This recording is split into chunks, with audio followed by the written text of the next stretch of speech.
Good evening and a very warm welcome, Sonali Jajodia, Kiran Mansukani, and our wonderful audience to this festive webinar on Feed the Mind, Celebrate Yourself. I can assure you our presenters today will fill you with abundant light, love, and hope as you usher in Diwali.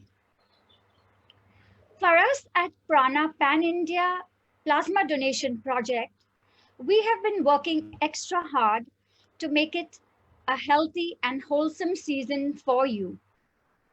You heard this before, but for the first timers here, plasma is the liquid part of your blood, which in a patient recovering from COVID-19 contains life-saving magic bullets or antibodies that could reduce the suffering for another. Once donated, plasma lasts for a whole year. But in this pandemic, it has been flying off the minute it is harvested. So currently, we have a far greater need than the supply. So please make this light also a season of giving. Give prana or life the biggest gift of all by registering with us as a plasma donor or encouraging someone you know to do the same. We do ask for male donors in the age group of 18 to 55 who are otherwise healthy to come forward, please. There is also a specific timing for optimum plasma donation, which is 28 days after being symptom-free. Having donated once, a donor can come and donate every 15 days, depending on the results of the screening tests. 2 of our donors have even donated 5 times each, and many for the 3rd and 4th time. They absolutely assure you it's safe, it's easy, and it's as simple as a blood donation. So today, each and every one of you, please make a pledge, a Diwali pledge, to send at least one donor our way, get them registered with us. The donor link is on our website, pranapanindia.com. Similarly, if any of your loved ones is in need of plasma, we are here for you. Go right ahead and register them as a recipient. So here we are, our 8th pillar of positivity. Woke up to this message, which couldn't be more apt for our presentation. Celebrating yourself is a practice in receiving love. And I'm sure we all want more of that. So here is our first speaker, Sonali Jajodia, a very accomplished nutrition and wellness coach.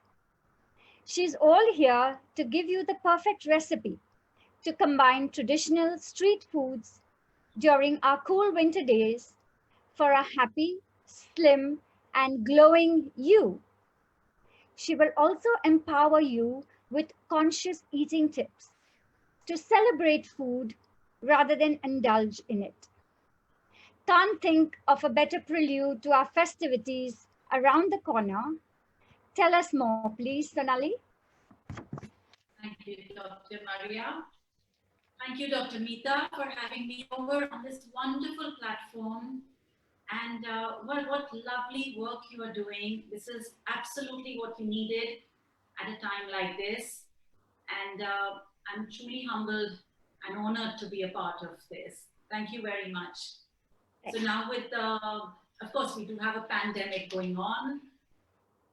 And this pandemic, in a way, is trying to teach us a lesson which we have been trying to learn for hundreds and hundreds of years. That is to be in the now, to celebrate the now, to celebrate your own being.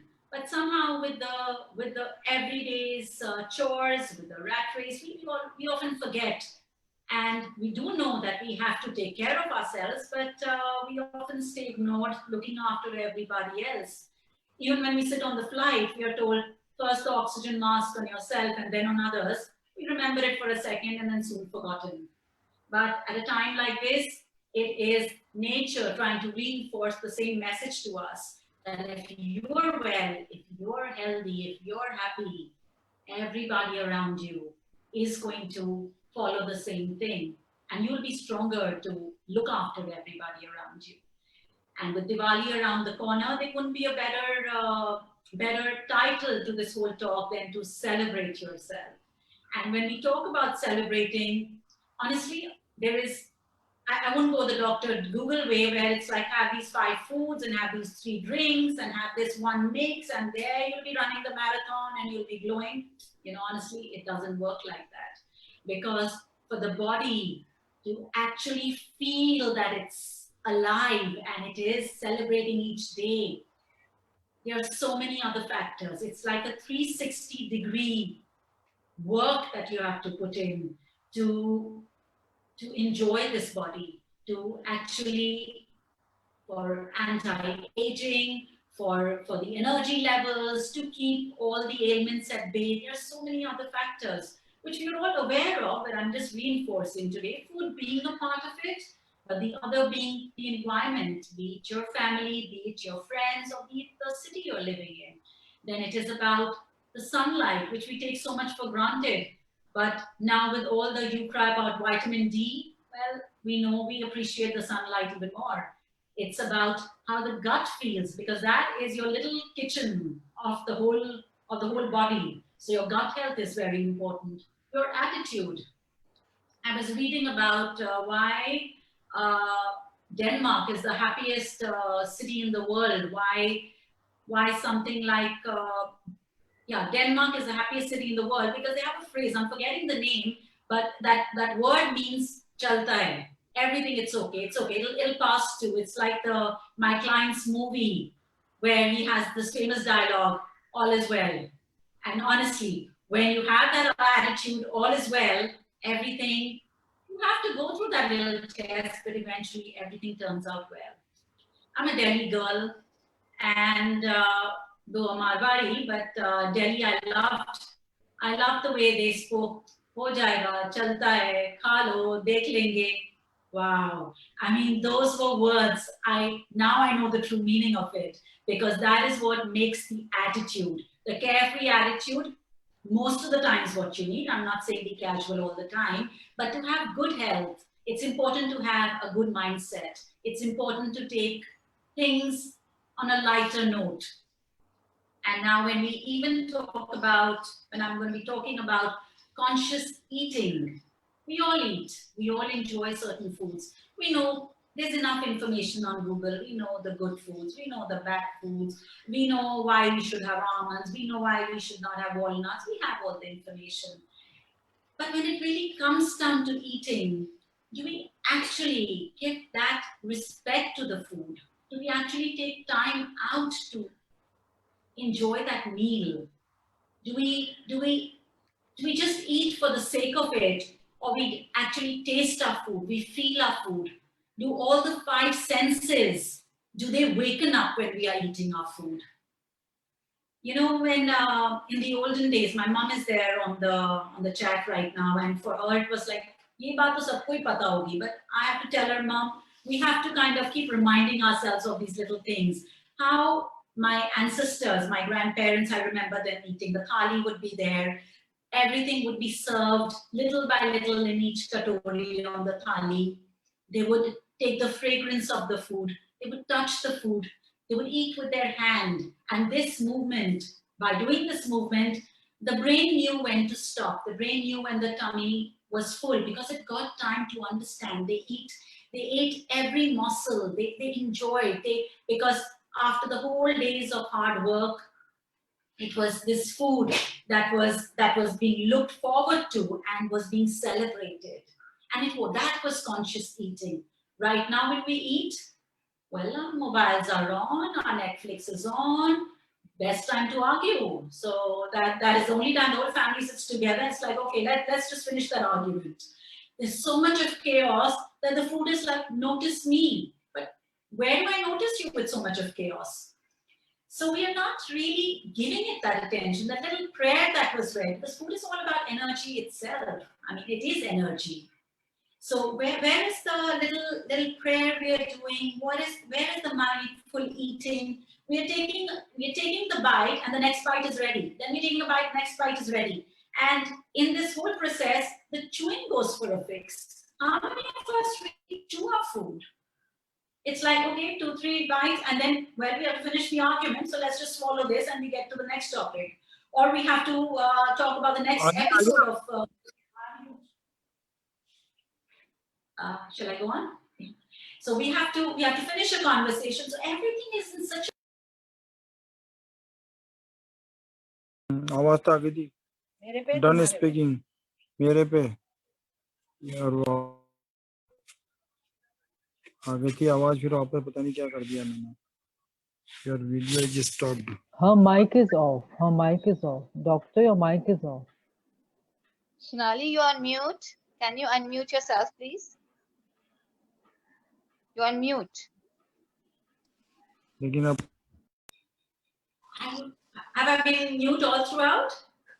Since the last 4, 5, 6 sentences. I'm so sorry. Okay, my apologies. So I was just talking about how important it is to even do the conscious eating, how important it is to feel your food with your 5 senses, how important it is to actually look what is in your plate, to see what does your plate consist of, to touch it, to smell it, and then when you're eating, to actually chew it. Our stomach is actually just this big. And when we keep swallowing, gulping, gulping, gulping, we need a doctor. Can you just prescribe certain medication for my constipation, or give me some Isabgol, or I need some help because I'm not able to get good bowel movements. But did you actually chew your food? So those little corrections here and there will really help the digestion better, will actually help your body absorb the vitamins and the minerals better. And so you know what, when I talk about celebrating yourself, we've all been on holidays and we all come back with great memories and we love the holidays. You know why we like the holidays? Because we were 100% there. We left all our worries away. We packed our bags. We were excited. We landed there. We were absorbing everything we saw. We were enjoying the people we were interacting with. Like that had 100% of us. And that is why we came back feeling very fulfilled, ready for the next one. What if we do the same thing for 10 minutes, not even asking for the 15th minute, for the 15 minutes, but for 10 minutes when we are having our meal? How about having the same holiday mode where you actually look what you're eating, you disconnect from all your stresses, you disconnect from all your worries, sit as a family and actually say, oh, wow, this looks different. Look at the colors, look at the textures, look at the combinations, touch them, feel them, put them in, and then enjoy chewing them. If you just follow this little practice, honestly, tomorrow morning your gut is going to feel much happier. So that is one part of conscious eating, vis-a-vis indulging. So one side we have celebrating, where we have our 5 senses. We involve the 5 senses, how we involve them when we go on holiday. And the other one is what, in today's day and age, 90-95% of us do. A quick sandwich, a quick wrap, a quick dal chawal, a quick chips. But you know what? We just know, okay, you know what, this is good. And when I have it, instantly I feel good. So let me just have it. But we have no idea about the texture. We have no idea if we're even chewing it. We're just we're indulging in it. We are filling all our emotional needs through this food. I'm feeling low, let me have a piece of cake. I'm feeling low, let me have a little ice cream. We don't understand the consequence of it. We're not realizing, we're not eating for the joy of it. We're eating to fill the emotional gaps. So just being aware of these things is nice. So the next time you're sitting with your meal, think and ask yourself, am I celebrating or am I indulging? And the one way we can differentiate. So now we know, we've spoken about it, we will be able to differentiate. Then how do we take the action? I call that be connected to your gut feel. So there's a phrase, what is your gut saying? So I've just kind of broken the gut feel into these 3 words. The G, I put it for guidance, because all of us are not living in the good old joint families anymore. We don't have our ancestors, our mothers, mother-in-laws, our extended families to guide us, give us the food tales. So it is good to either connect to a coach who has actually lived that. Reading from the book is very different from actually living that. You know, I'll again take you to one of my childhood stories, which my mom would remember. I remember going to my grandfather's farms, and they had an oil factory, and these peanuts used to come. Right now I hear people, they say I had a bowl of peanuts, and I had a tub of peanuts, and I had a peanut butter, the whole lot of it. But that time we had to break each peanut and eat it. And when you break and you eat, somehow the brain after 5, 6 of them says, listen, I'm tired here, and I'm tired here, which we no longer understand. So somebody who has actually lived the experience of celebrating food, of knowing the ancient combinations, the ancient ways of cooking, serving, timing. It's good to be with somebody like that. That could be a coach, one of your wellness coaches, one of your nutritionists, or it could be a family member. It is so beautiful to know your food tales. It's good to know your family tales, and it's good to know your food tales. The other thing is understanding. So when you know this is how you can celebrate and this is how you can indulge, the other thing is understanding. Fine, I'm feeling tired. I must eat something immediately. There's a burger there, and there's this guy selling chana and seam. What do? If I have the burger, what is the cause and the effect? I have the burger, well, I will need a 5K run. I will need that ISAB goal, and I might be really taking out my anger on everybody around me. Whereas those peanuts and that peanut and chickpea combination is going to take my protein levels up. It's going to give me enough fiber. And if I have it with jaggery, my gut is going to feel so settled when it wants to release all that hydrochloric acid. So understanding somebody again, you will need somebody to take you through this journey. So it'll be really nice if you have somebody who can make you understand foods. And the other thing is team. Eating alone, of course, it is a good practice to follow at times, but otherwise following a certain diet plan or an exercise regime or celebrating your Diwali. If you're doing it with people, we feel a part of a tribe. We feel a part of a team. And all these things together help that food give the best of it to us. And that is when we are able to celebrate ourselves. Yeah? Now, I was asked to talk about the winter foods. We are entering like the perfect weather to detox ourselves, to actually add that glow to the skin, to help our hair, to help our gut. And what better time than winter? Winter is full of goodies, and especially in our land, India, we have all the states which are producing all these different colors. So right from the til, right from the jaggery, right from the cinnamon, and let me just pull some more, to the carrot, to the apples, to the pomegranate. I mean, name it. We have all the colors possible. We have the good old sweet potato, which I think it should be the superfood. We have the fresh haldi, we have the fresh garlic. We have everything. Mother Earth is giving it to us in abundance. It's saying go celebrate. So this is the time to make the best use all these foods. I mean, I really have this little basket all here for all your seasonal foods.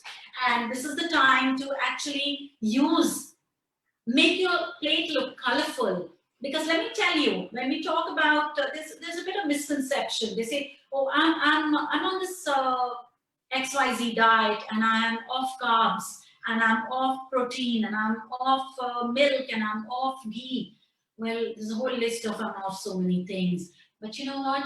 Every food has a bit of carbs, a bit of protein, a bit of vitamins, a bit of mineral. How every body is made up of yin energy and yang energy. Every food is made up of all the goodness. Yes, some have it more, some have it less. So rather than going on to Dr. Google every morning and seeing, okay, which is the good one and which ones I should leave out and which I should include, why don't you start feeling it? Experiment. Try different foods. Pick out different fruits for a Monday, Tuesday, Wednesday. And we're in a lockdown, don't forget. We have ample of time to play around with them. We have ample of time to look up some good Google recipes. Use Google for that on YouTube. Look at good recipes. Think what you can do with this wonderful beetroot. You can do a cutlet. You can do a juice. You can do a salad. You can mix it with quinoa. You can mix it with rice. The guava. The guava, again, it can go as a vegetable, as a subsidy. You can have it plain by itself, loaded with vitamin C. And right now with COVID, we have many doctors there on board. We need a lot of vitamin C, but this has it all. Why don't we use this? Then we all know carrots are good. We can do the pulao, we can do cutlets, we can do juice. We can just eat it raw. I would really say that to make the best of this winter, we can go ahead, permitting, well, making sure that your health permits it, because again, everybody has different health issues, a different DNA structure. So just don't go around doing things because I said so, somebody else said so. Know your body. But it'd be nice to have a plate of raws at least once a day before lunchtime, ideally, not when the sun is setting, because that's when the body is also setting. So it's time to kind of let it go into a sleep mode at that time, not wake it up with too many raws. So it'll be nice to experiment in November, December, January, February. We have these 4 wonderful months, and the way the notorious virus is going, it looks like it's going to give us ample of time to nourish and enjoy all these winter foods. Ghee being the favorite. Try putting it everywhere. You won't need that isabgol. So yes, like I said, these are all the winter foods which are an absolute must try. Then, you know, the thing about junk food, honestly, junk food, we never had anything like junk food. Our cows were never given hormone injections. Our wheat was never the GM crop. We never added yeast and made bread. Those are not our traditional foods. Our traditional foods were sarson ka saag, makke ki roti, the bhajiyas. The bhajiyas were made of besan. Then in Delhi, I remember having, my mom still, I mean, when I go, she makes sure that is ready for me. The moong ka dal ka bhajiya with chutney on it and with all the garnishes on it of all the fresh vegetables. So we don't have any bad food as per se, and the best foods we have, which you must enjoy right now, is our good old chaat. Those are the best detox. I mean, provided you don't have an acidity issue, please enjoy the pani puri. You have the protein there, you have the sprouts there, you have the potatoes high fiber, high vitamin C, along with the other goodness. You have the jaljeera. Please don't put any of the packed masalas into it, but make it as fresh as you can. Put your dhania, put your pudina, put your jeera, put your ajwain, put your hari mirch, adrak, lasun. Jaljeera is the best detox drink our land could offer us. And then those pani puris. Oh, these fried foods have just earned such a bad name thanks to all the palm oil used out of those aluminium containers. But you make them in ghee. Ghee it's my favorite. And anything that is homemade is the most beautiful detox you can give yourself this winter. Oh yes, those things were called Ram Laddus. Anybody from Delhi here will know what I'm saying. So these lentil laddus were called Ram Laddu. Look at the name also, Ram Laddu. Come on, they can't do you any harm. How about the til and the jaggery laddus? Well, now my kids like calling them balls. They're like, Mom, laddus are so like. I said, okay, call it jaggery pops and still have them. So, well, something like that. The good old chickies. Now they started adding sugar, but if you can, if you can get something which has the original jaggery in it, you're kind of helping your bones because the til has enough calcium supply in it. Badam ka halwa. Please do not let Diwali go by without badam ka halwa. That is like a traditional goodness food. Okay, so if you want this good eyesight, if you want your neurotransmitters to be working on the doubles, that's what you should have. Don't forget the gajar ka halwa. So see, I mean, already all the mouth-watering things. I was told to do a slideshow. I said, I'm not going to do that. They'll all be like drooling, just seeing the pictures of all the good things we have there. For the Bombayites, the undia. Undia has all, I mean, honestly, it's one superfood. It has the ghee, it has they put a little bit of coconut, they put all the root vegetables, they put the beans, they put all the goodness stuff there. Have the undia. That is absolutely beautiful. Then I told you the chaats, bhajiyas.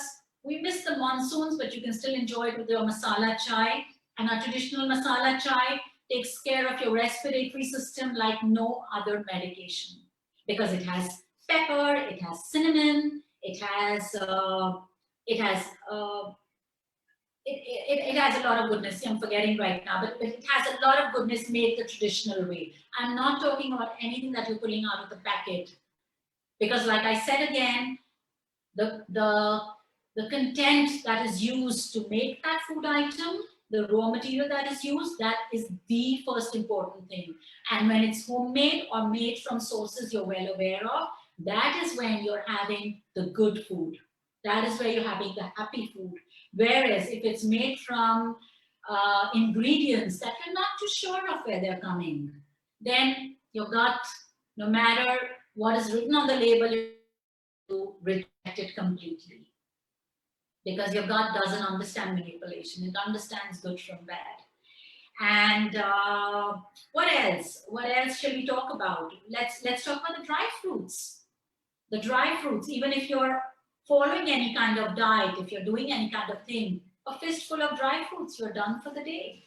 So all these foods that I've mentioned right now, they are loaded with vitamin A, C, E, K, all the B vitamins, the whole family of them. They are, but oh, let me warn you about one more thing. So you say, okay, fine, I'm having all this, but still I'm not feeling very weak because of my weight issues. I'm not really using any of the fats. But listen, even in school days, did we not learn that fats, there are some water-soluble fats and some fats are fat-soluble? Sorry, some vitamins are fat-soluble and some are water-soluble. So if you tell me that you have taken away the fat from your diet, you're not having any of those ghees or olive oil or you know, the mustard oil, then how are you expecting the vitamins to actually enter your cells and tissues? To enter, they need the fat, they need the good fat. So you, even if you're on a diet, that's where a lot of people who are on a diet, they admit to people like me, not around, though they look very lovely, slim and trim, but they do admit that they feel low a lot of times, that they're not, of course, low in energy and even mentally, they're not, well, I would not say depression, but they're not really feeling like go-get-it kind of a spirit. And that is because when you pull away all the fats, all the carbs from your diet, and you're on a high protein diet or you're on a high soup salad diet, your magnesium level in your body dips. And when your magnesium level dips, your brain really doesn't have any of those feel happy, feel good, feel alert factors. And with due respect to the doctors, but if you were to go to a doctor for something like this, you will be on an antidepressant. But if you had just included the carbs, which are high in fiber as well. Right now we have bajra, jawari, it's the season for that. And had we included one of these traditional fats into our diet, we would not be feeling foggy there. So yes, food was till our parents' generation, it was taken for granted because everybody knew the food tales. But from here on, we have to share the food tales. So somebody like me, I share food tales. I do these ancient combinations. I do these ancient laddu combinations, these ancient pan combinations, these digestive combinations, which I try to keep our ancient Indian food story alive. And that is what I share with my clients. And that is what I plan to share with everybody who's wanting to treat themselves through food, who's wanting to use food not only to celebrate, not only to feel good, but even use food as medicine. And I have actually lived it to be talking it today. Because when my 12-year-old son, when his brain surgery, he had a stroke, and when the brain surgery went a bit of a mess, and he slipped into coma, and he was in coma for 1.5 years plus. And that is when the doctors gave up. They put their hands up. They said, just a few days, just a few weeks. And that is when my mom-in-law, my aunts, everybody from the family shared all the ancient recipes, all the ancient concoctions. And that is how both my kids, they thrived on them.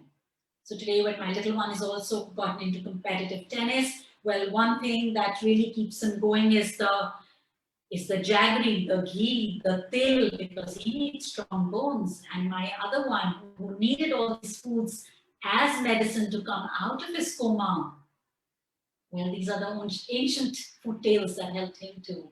So I am talking out of a journey that I have experienced as a child, that I have lived as a mother, and that I'm here to share with all of you with full confidence that give it a try. We're in the perfect season. Celebrate it. Thank you.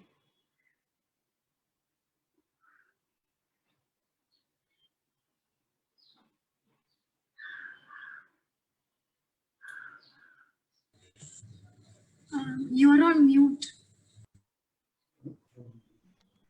Thank you so much, Sonali. That was just so from the heart and just so beautiful coming from you, whether it's food tales or the gut feel.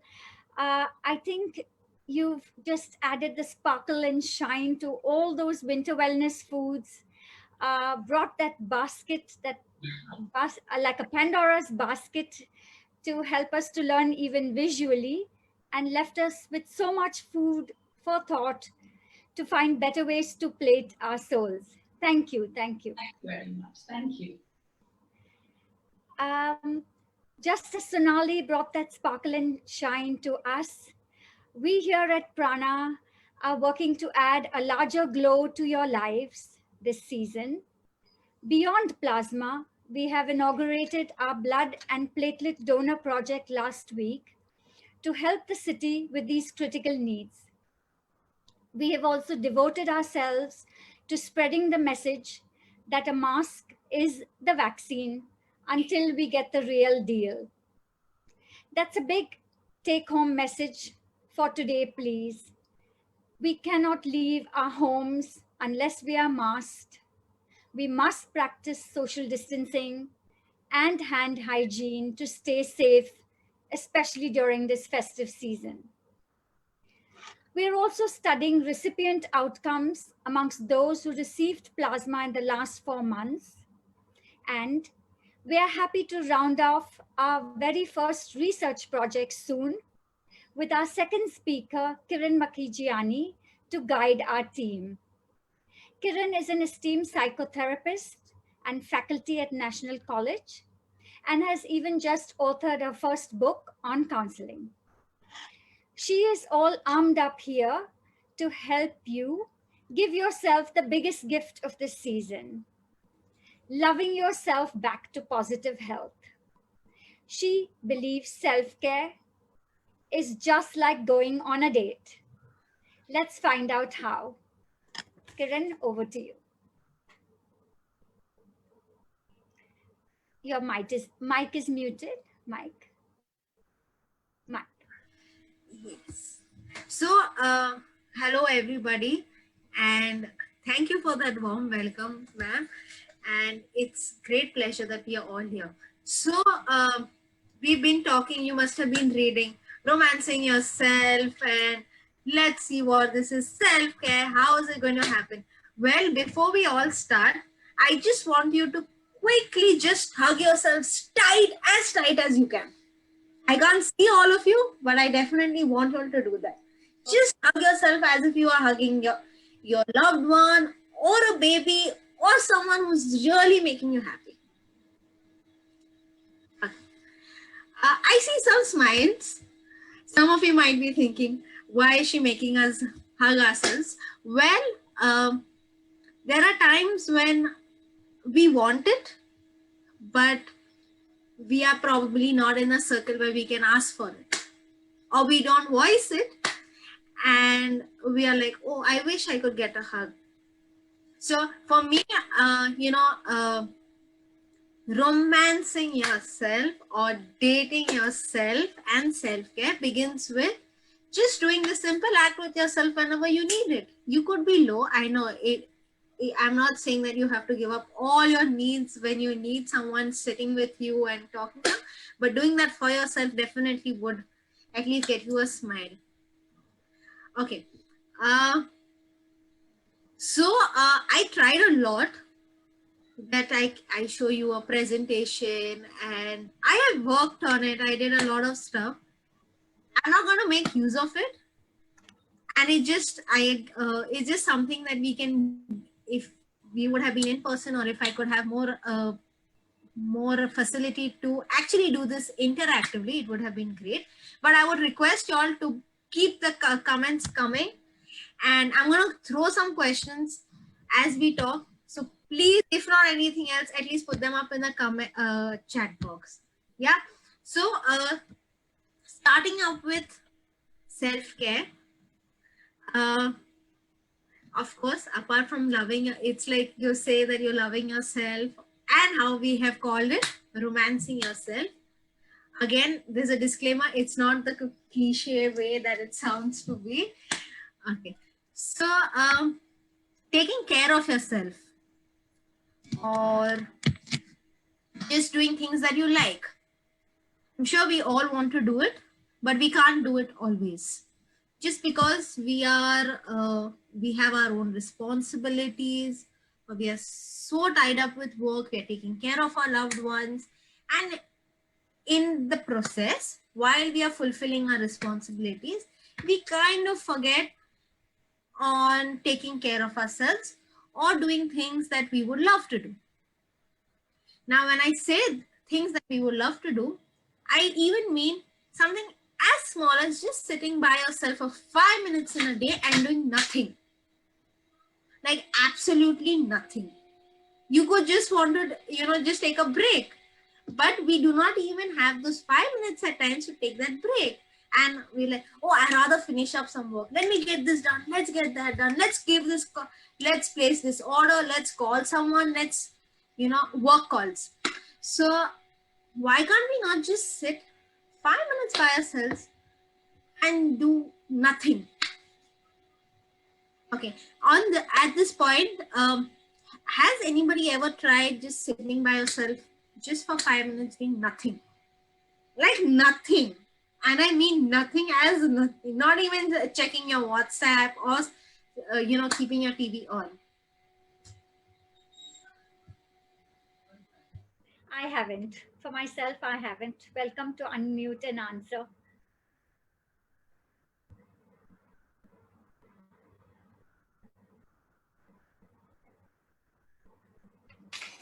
I do that very often.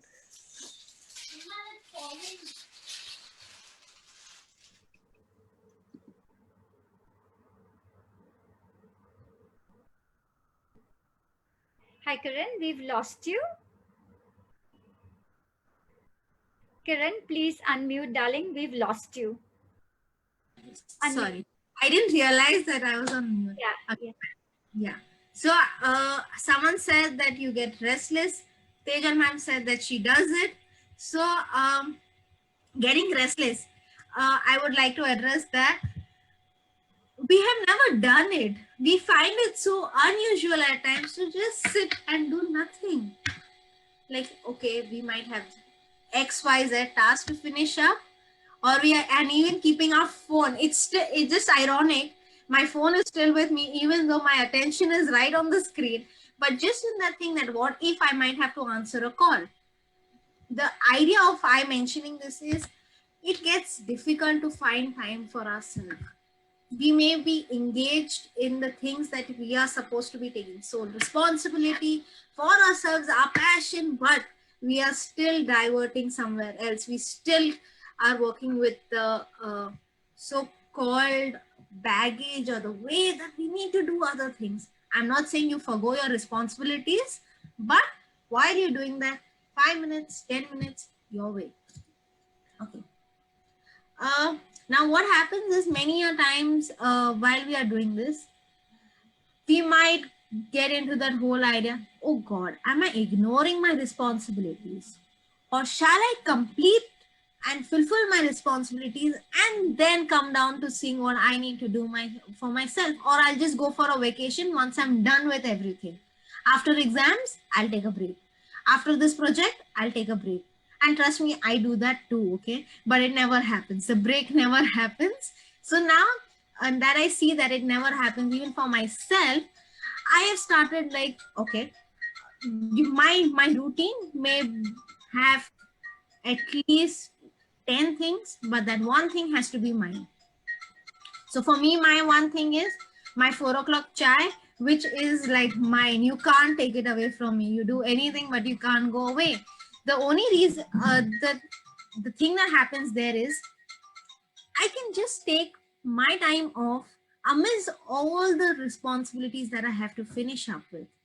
And plus, I rejuvenate, I get the power in me to get back to what I need to do. Being on a constant move, you are somewhere getting a little physically tired, emotionally tired, and you are not able to even fix up what you need to do, or you just get that whole confused thing. So an occasional break in your day routine is also something as part of your self-care, which many a times does not happen. Even while we are all getting pumped up for Diwali being around the corner, we have to the shopping, the setting the house, and just connecting. Even in that, we are probably doing so many things that focus only on the others. But what are we doing this Diwali for ourselves? So that's a question that you must answer yourself. And so coming down to what actually self-care is. So as the name suggests, it's about caring for yourself. But it also has those small things like taking charge of your own health, your own emotions, and being a little more preventive in order to protect yourself from the small things at least that may cause you some kind of distress. I'm focusing on routines a lot because we forget that in that routine you matter. If you don't take care of yourself, how is the routine going to be any helpful? Beyond the point. That routine has to have you as the prime person. That routine has to have you taking care of yourself as also a priority. Our priority is always focus on others. Yes, you have responsibilities, but where are you in those responsibilities? Why can't you not be responsible for yourself? Okay. Now, at this point, that I want you to think about that one thing that you do for yourself. You feel free to put it up in the chat box. If not, do give it a thought. We'll just take a minute and then we'll move forward.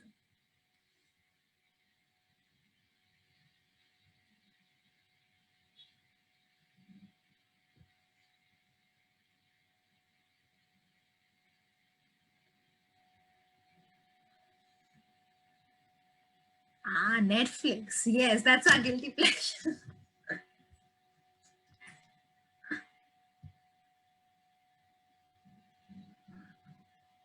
That's praying is also a good thing.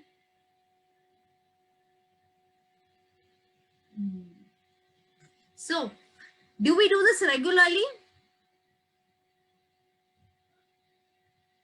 Or when you're planning your day routine, do we put this all that, okay, now I will sit and paint. Now at this time, I will watch my Netflix. Or we just do it like, okay, when I get time, I will sit and do it. If not, it's okay. It can take a back step.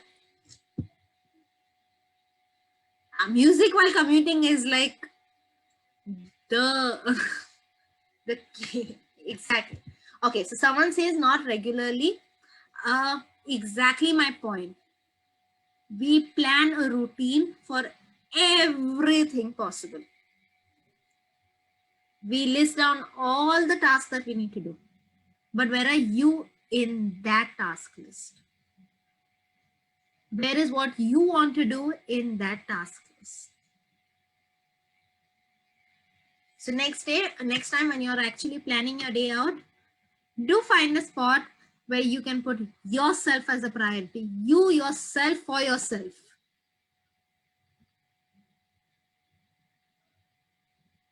Okay.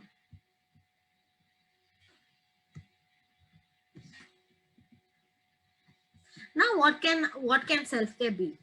What are the kind of things that you can do in self-care? So we have, like some already mentioned, there's praying, there's eating healthy, there's painting, there's music, meditation. What else can be a part of it?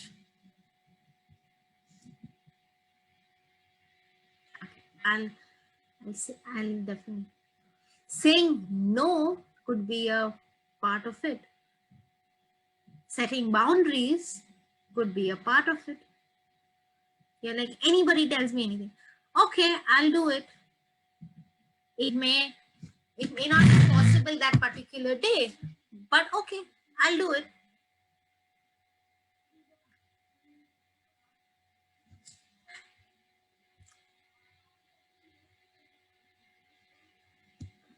Or even asking for what you need, voicing out your needs. We don't even want to get it to our awareness, or we don't even express it, even though you're feeling it, that I need this, I want this from you, I need a break, I need to wind off. But how or when? You don't address it. So you're just deciding to do that in itself is a part of your self-care process.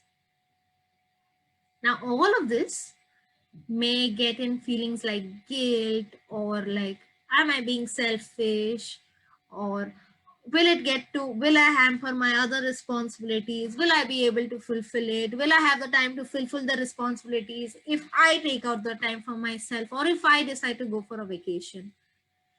Well, if you balance it out, it's just another part. It's another part that is food for your soul while you are fulfilling your responsibilities.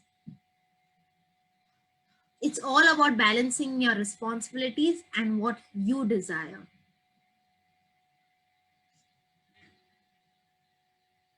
Okay. Now I'm going to come to the 3 principles. I call it the self-care mantra. So what is it?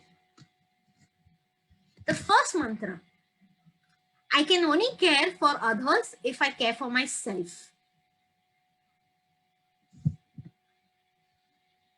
The second mantra: I can only respond to some of the needs of an, which means you can't respond to everything at the same time or in the same gush of all the needs. You can only probably be responsible and help someone in some of those needs. And I can't provide care 24/7, 365 days, 24 hours.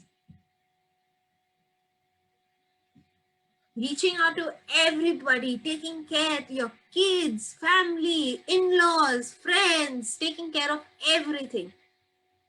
But you can't do that all 365 days, though you are expected to do it. That's a separate thing altogether when you are in living together in a society. But those 365 days at least should have some bit for yourself. Imagine if we could have just, if we can't even think about a day where we spend only doing things that we like, or only enjoying and just relaxing. No WhatsApp, no Facebook, no Instagram, no TV, no politics, no family gossip, no work politics. Just one day without it, it seems impossible to even think of. And even as I'm telling you, if I have to think about it for myself, I'm like, okay, it's not going to happen ever. Because we are so woven into each of these responsibilities, we are like, okay, how am I going to do it? Exactly why I'm saying that you need to just find that one thing that is your USB to rejuvenate, or be your self-nourishment, as I call it. Okay.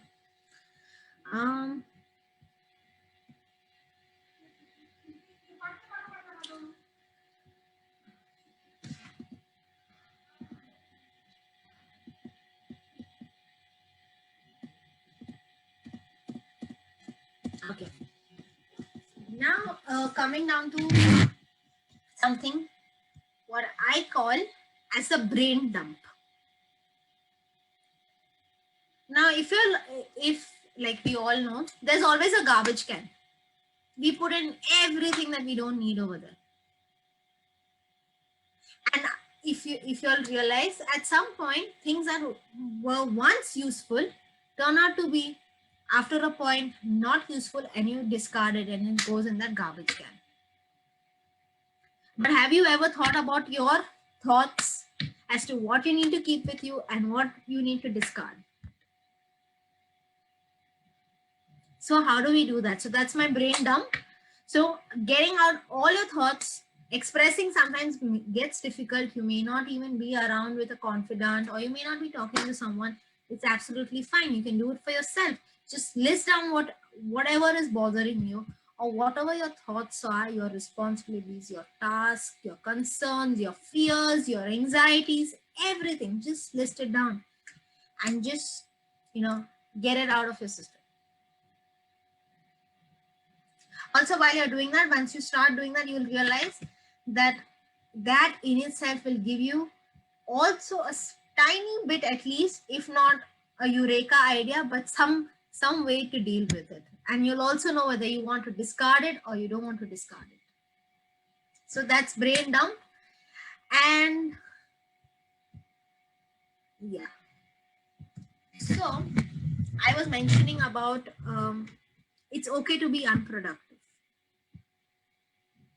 Just sitting, oh God, what will others think? Oh my God, I'm committing a crime. How can I just sit? What is this? Well, it's okay to do that once in a while. As long as you are balancing yourself and you are fulfilling your responsibilities and you're enjoying being just there, just sitting, just lying down, taking that nap. Why not? You can do it once in a while at least. No? You don't have to, you don't do it all throughout all the days. It's fine. But someday being unproductive, it's absolutely okay.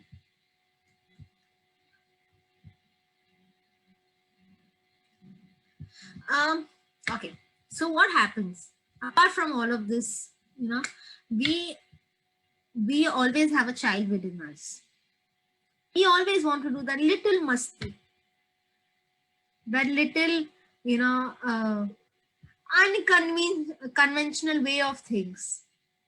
But again, we are adults, we are parents, we are students, we are teachers, we are X, we are Y. We are just stuck up in that. And that little thing that we want to do just goes missing. Listening to that child within you, however old you are, is just another thing that can be a part of your self-care. We forget that's one of the best ways in which we can get out what we need, and we are creating the awareness for ourselves. And if we do it, then we are on cloud nine. Oh my, we actually did what we wanted to do. Even if it is as simple as just painting, just playing some game, or anything, or watching a cartoon for that matter. You may have enjoyed a particular cartoon, but you never watched it. But if you feel like watching it, just watch it. That also will take you back into your good days, and you will be enjoying up, you'll be laughing, you'll be smiling, and it will push you to get into all the hush push of everything that you need to do. Now, very interesting thing that I want to talk about. We all see, we need to be physically active. It's good to exercise. But some of us, first of all, are not inclined towards exercising. Or we, like me, I'm a lazy bum. I can never go for a walk. But yeah, if I feel like, then I will. But if we are, so when I feel like, when I do that, it's called the intuitive exercising. I don't know how much everybody would agree with me on this, but indulging in intuitive exercise is something that can be a part of your self-care routine. Just do it when you want to do it. You may have to exercise for your physical needs and your physical health, fair enough. But say if you want to go for a walk, down the beach or in a park, or you want to play some cricket or football, occasionally doing it when you want to do it, it's part of your self-care. So it's your intuitive exercise. Do it when you want to do it and the way you want to do it. No gym instructors, unless you enjoy the gym instructor company, then that's fine. But you don't have to be harsh on yourself that, oh God, but you just do it when you want to do it. But honestly, to tell you, I never indulge because of I being lazy, but then it's your choice. So yeah, okay. And so we are working 6 days a week, 7 days a week, and we don't have a day for ourselves. So that one self-care Sunday, I always tell everybody who I talk to, 4 Sundays, 1 Sunday at least can be yours. You eat what you like, you do what you like, you see what you like, you feel what you want to, and just have it to be your day. That's self-care Sunday. And to add the cherry on top, a midweek surprise. Just, okay, today I feel like doing this. I want to go out for dinner. I want to do this for myself. Just do it. I call it the cherry or the surprise for yourself. Like, we all like surprises. Just imagine if you are in a relationship and if you just tell your partner, let's go out, or let's go for a movie, let's go for dinner. How happy you both would be. So why not do that for yourself? That's why I call it romancing yourself and taking yourself out for a date. That one surprise, and you're just there to fight all the hustles that you have all throughout your week, all coming out. The problems don't get away, but you're just rejuvenating to get back to it. So that's mainly what I wanted to talk about. And if I can go on, I can honestly go on, but if you all have any questions, or if we are open, if you can take discussions up, then nothing like it. And yeah, before we end, just another hug to yourself. Okay. You took out the time to come here. Sweet. Meet us.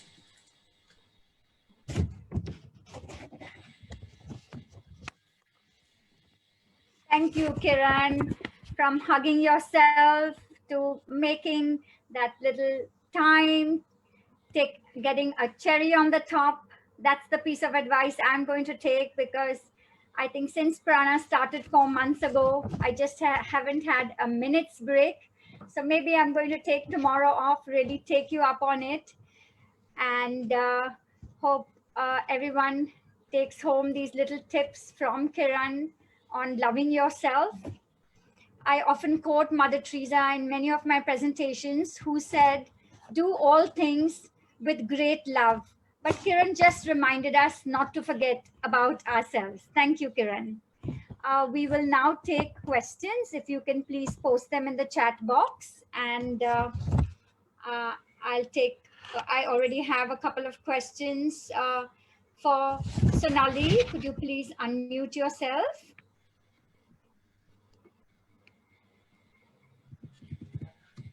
Sonali, we have one for you. How do we take care of our cravings for junk food? Don't take them off, enjoy it. But on a serious note, when you do have cravings, they can be indicating two things. One, it can be indicating an emotional hole there, which you're trying to fill it up with some food. Or the other side, it could be a deficiency. So it'd be really nice to know the why before you try to suppress it. Because control won't happen, it'll just be suppression. Thank you. The next one is abstinence better than moderation when you're dieting? Sorry, can you just say it again, please? Is abstinence better than moderation when you want to start a diet? When you use the word diet, now that is something I traditionally, again, the way I have grown up, the way I have lived, diet is something I am not a very big fan of. I am a bigger fan of watching what you're eating. So watch your portions, go by the sunrise to sunset, go with the nature, go with how you're feeling. But portion size, I would be more strongly recommending than to stay away or to eliminate it. I know perhaps you are vegetarian, Sonali, but there's a question on what is your take on veganism?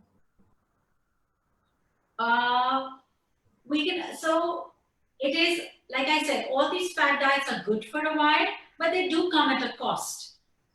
So as long as you make sure that this is not, follow them for a while, follow them well for a month, but if any time, keep talking to your body, keep feeling, like I said, the 5 senses.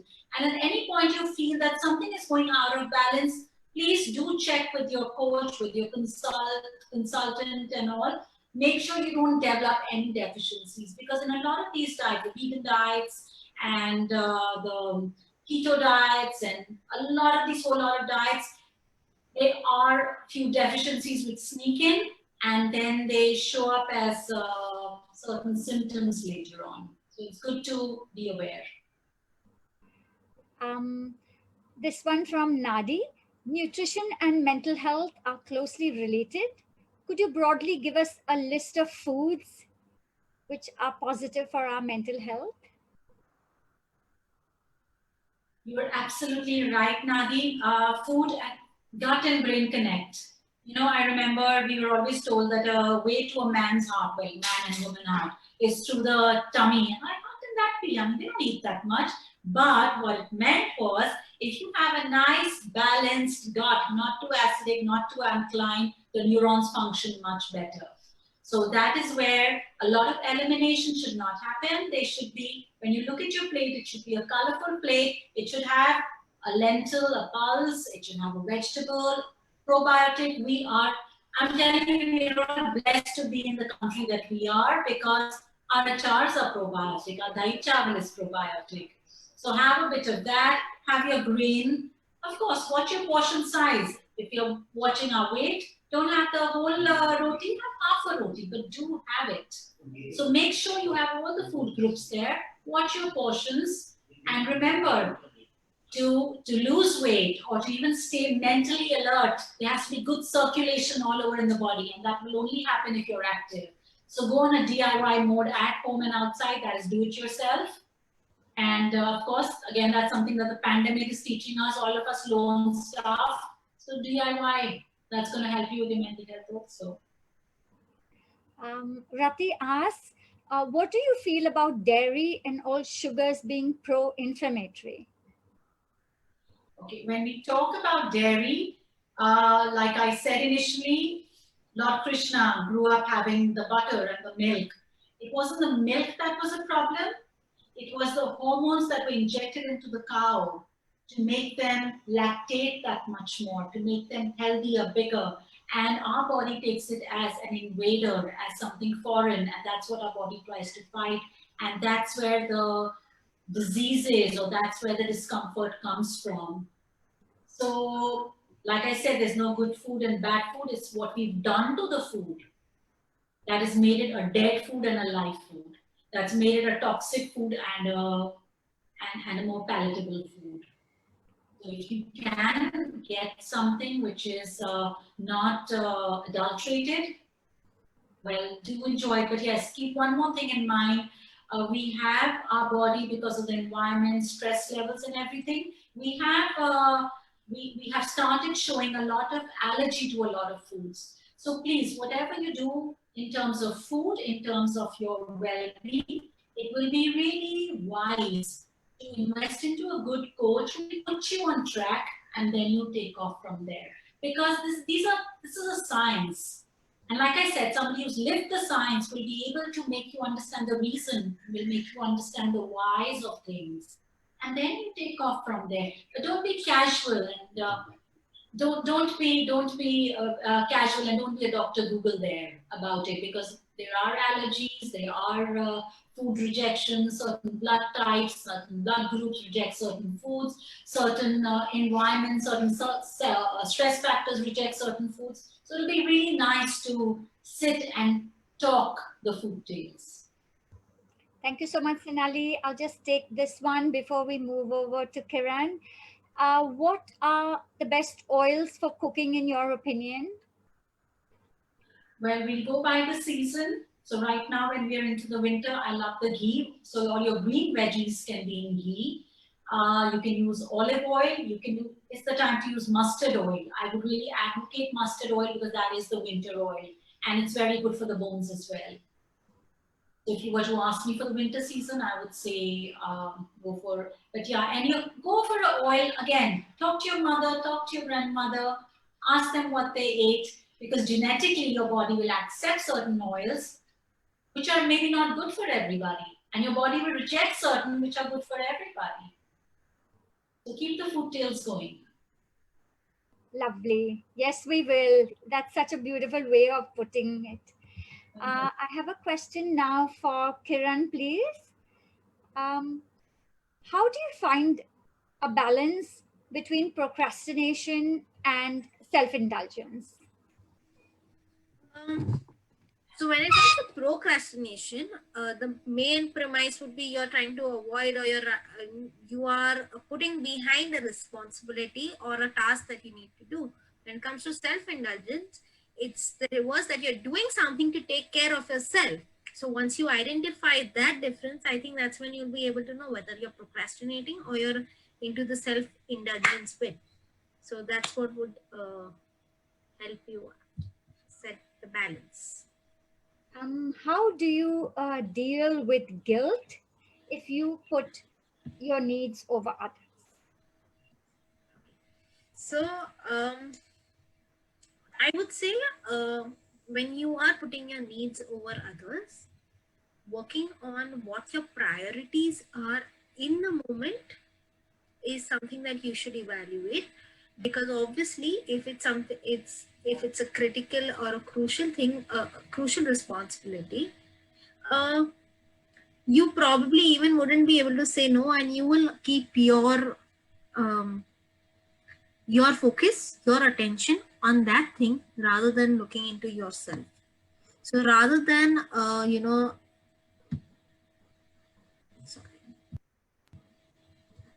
so rather than going on how or that, and when it comes to the guilt, it basically is that you need to do something for yourself to deal with the situation too. So don't ignore that, and just remind yourself you need to rejuvenate, you need to take that one step for yourself. That's when you're going to be able to help others even more, or fulfill your responsibilities even more effectively. Thank you, Kiran. So what of your self-care habits make you unhealthy, like mine? Watching Netflix, being sedentary, not wanting to exercise. Would you still think that's self-love and self-care? I think we just need to evaluate whether it is unhealthy or not. And secondly, if you're doing it in limits and if we have a boundaries, then of course it is going to still be self-care and not unhealthy. So watching Netflix and in a small portion of time or in your free time or giving you enough fuel to just push for the next thing is fine. But imagine if you're sitting down and watching Netflix all throughout the day, ignoring the other responsibilities, that's when it's a problem. Thank you. How do you say no when you're a non-confrontational or a passive person? Okay. So I being one such person, it's a big task. Plus you come up with you don't want to hurt the feelings, you want to do the task. How do you do it? So I think that little bit of assertiveness and what is normally called as being politically correct while you're responding is something that would help you. But that assertiveness and the confidence in your thought is something that will definitely push you forward. It does not mean that you start saying no to everything and everybody because you want to learn to say no. But yeah, just, being assertive there is. Thank you so much, Kiran. I just had one last question, and this is coming from myself. Is it possible to practice self-care when you're with your loved ones? Do you always have to just take that time off and be alone? Of course, you can be with your loved one. You could be doing things that you like with your loved one too, right? It's just that you just need to have that one component that gives you the joy when you are focusing on doing something. So it's like you're going out for a date with your loved one, you're taking care of his needs, but you will take care of your needs too, or your want to, your desire too. So that in itself is also self-care. All right. Thank you so much. And Riddhi has a question. Being by yourself and doing nothing is difficult. How do I overcome this? So honestly, it may not be your way for self-care, for all you know. You can just explore for another way where you can feel the same relaxed as what a person claims to be when you're doing nothing. You just need to find your time out. Your time out could be painting, music, dancing, sports, Netflix, anything. So you rather find that way out. Thank you so much, Just Kiran. one thing. Sure. Riddhi, just to think about it, when you're sleeping, you're actually doing nothing. Technically, when you're in deep sleep. So you're actually doing it. Sweet. Thank you so much. Both of our wonderful speakers, really grateful to you and all of you for spending this evening with us. From Sonali's pointers on food tales, listening to our mums and grandmoms, conscious eating, to Kiran's algorithm, to loving yourself more. I think we are all equipped this Diwali to shine with a new and brilliant glow. But we do hope this continues beyond. Continue the pampering, which is integral to your soul's diet. For remember, when you celebrate yourself, every day is a festival. Our Prana family wishes each and every one of you all the joy, light, and good health this festive season can bring. Please stay safe, stay masked, and have a beautiful rest of the evening. Thank you, everybody. Thank you.